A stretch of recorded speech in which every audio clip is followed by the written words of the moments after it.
Hello, everyone. I'm WDSU sports anchor Fletcher Mackel, and we start with one of the most confusing teams in professional sports, the New Orleans Pelicans. On any given day, the Pelicans can lose to the worst of the worst in the league. They already have several times this season.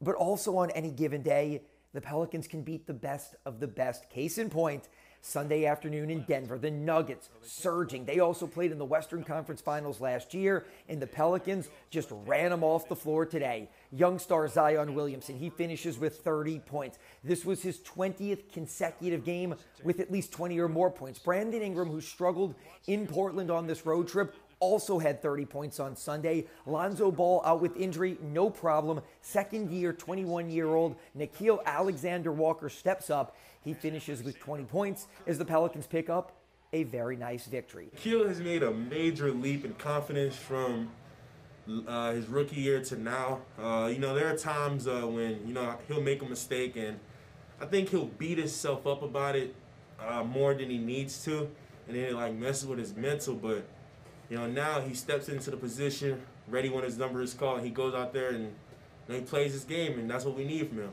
Now to college basketball, and the LSU Tigers on Monday evening, Will Wade's team will face off against number 1 seed Michigan. The Tigers beat St. Bonaventure on Saturday in the opening round of March Madness, but they will really be tested on Monday night against Juwan Howard's Wolverines. They're big, they're physical, they're 6'9", 6'10", 7 foot across the front line. They're 1 seed for a reason. They're top 10 in the country, both offensively and defensively. I think they got the 6th best offense and 7th best defense. While the Michigan Wolverines are favored by 5 points over LSU on Monday night, an upset is possible. In fact, we've seen more upsets in this year's tournament than ever before. A Cinderella once again. Loyola Chicago actually took down number 1 Illinois. And while that's good for Loyola Chicago, how's about Loyola New Orleans? Their best season in 75 years. Congratulations to the Wolfpack. They advance to the quarterfinals of the NAIA men's tournament. They bowed out this weekend, but again, their best season in more than 7 decades. Now to the New Orleans Saints, a popular player bolting the Big Easy. Sheldon Rankins, who was the team's 2016 first-round draft pick, class guy, quality player, signs a free agent deal with the New York Jets. He should fit perfectly in new head coach Robert Saleh's defense. He gets a 2-year deal valued at up to $17 million. Just a little too expensive for the New Orleans Saints, who, of course, have been dealing with salary cap issues this offseason. Now to Drew Brees. On Thursday evening, I had the only local one-on-one exclusive with the now retired quarterback. It still sounds strange to say Drew Brees is retired. We talked about everything, why he retired, his 15 years with the Saints, the big shoes that his backups, Taysom Hill and Jameis Winston, now have to fill, and his family realized that when he and his wife Brittany got here, they were both in their late 20s. They're now in their early 40s. All 4 of their children were born in New Orleans, and the Breeses have significant business interest in the city. What I've been most proud of is the feeling that we've all kind of helped make New Orleans a great place to raise a family, and that's to me, I think the testament of a great city is, yes, it's got this culture and a lot of these unique, aspects to it.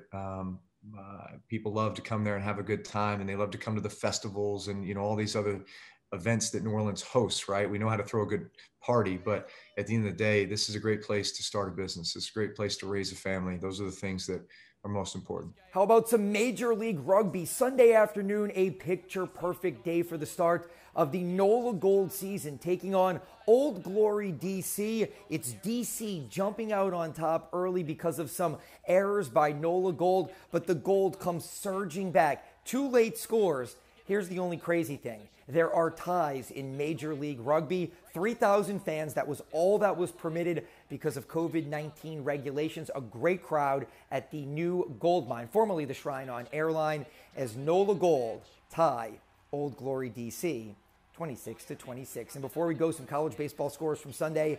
The LSU Tigers beat Mississippi State to salvage 1 game of their 3-game series. Tulane gets swept by Louisiana Tech.